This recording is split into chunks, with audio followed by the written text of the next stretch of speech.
President, I rise this morning to oppose the nomination of Representative Fudge to serve as the Secretary of the Department of Housing and Urban Development. You know, the confirmation of cabinet secretaries is one of the most important constitutional functions we have here in the Senate. I think most of my colleagues would agree that one of the important considerations is that cabinet officials can be relied on to coordinate and work productively with Congress as they implement the policies of the legislation that we pass. I'm concerned that Representative Fudge's past rhetoric makes clear that she lacks the temperament to collaborate with Congress, particularly across the aisle with Republican members. And her comments cast doubt on whether she even wants to.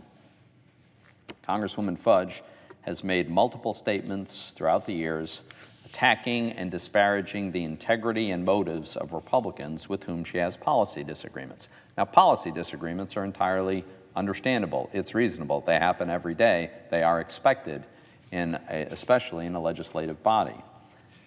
But consistently attacking the integrity and motives of people with whom you have disagreements, that's another thing altogether.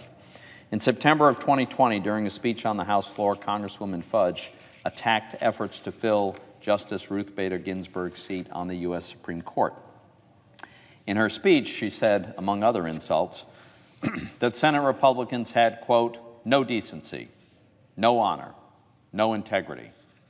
She went on to say, and I quote, that, referring to Republican senators, that we are a disgrace to the nation. In June 2020, during a virtual town hall, Congresswoman Fudge admitted believing that Republicans did not care about minorities. She said that if Republicans, quote, want to save face and let this country know that they care even a little bit about people of color, which I don't believe they do, but if they want to try, I want to listen, end quote. Back in January of 2013, a PBS forum with Tavis Smiley, Congresswoman Fudge harshly questioned the motives and character of Republicans again, this time Republicans who supported cuts to the food stamps program. Congresswoman Fudge said, and I quote, if we continue to send people to Congress who don't even understand what their job is, who don't understand that government's job is to take care of its people, then we're never going anywhere as a country because we deal with nuts every single day. These people are evil and mean. They care nothing about anybody but themselves. And so if you think you're going to have something bipartisan, you need to think again. It's not happening, end quote. Overtly partisan attacks on integrity and motive simply have a toxic and detrimental impact on the working relationship that ought to be a constructive relationship between members of Congress and members of the administration.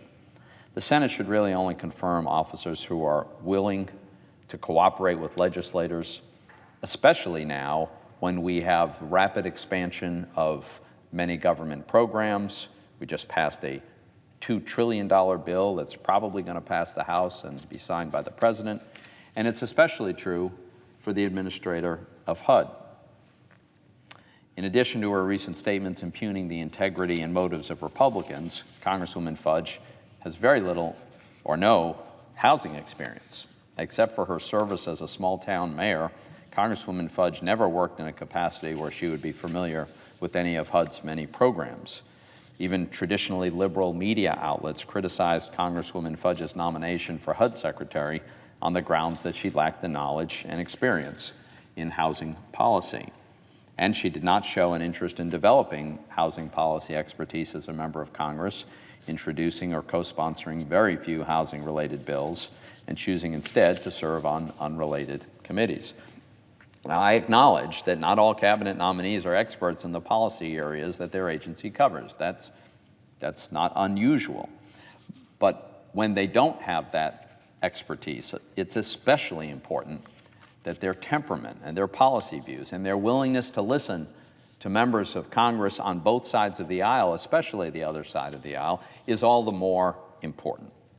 Congresswoman Fudge's views, as reflected in her response to questions for the record, are also a matter of concern. When she was asked whether HUD should better target its programs so that they're actually helping the low-income Americans they're supposed to help, she responded by saying, quote, The challenge for HUD programs isn't that they aren't targeted, it's that funding levels are inadequate to meet the need, end quote. The fact is, funding for HUD spending has grown dramatically in recent years, and that's not even including the $15 billion for COVID assistance that the Senate appropriated and worked on, and it's not including the $56 billion for housing assistance passed in the December omnibus and the reconciliation bill. So the Congresswoman's answer ignores the fact that HUD programs certainly can be better targeted to help those in need.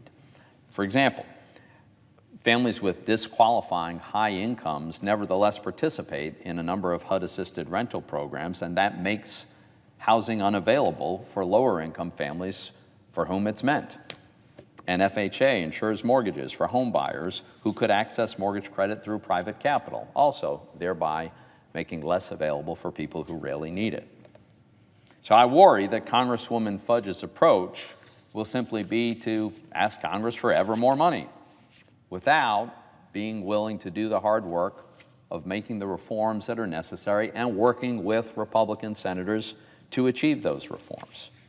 But those reforms are going to be necessary if we're going to ensure that HUD programs are improved so that they actually better serve the low-income Americans they're meant for. For these reasons, Mr. President, I cannot support Congresswoman Fudge's nomination. I yield the floor.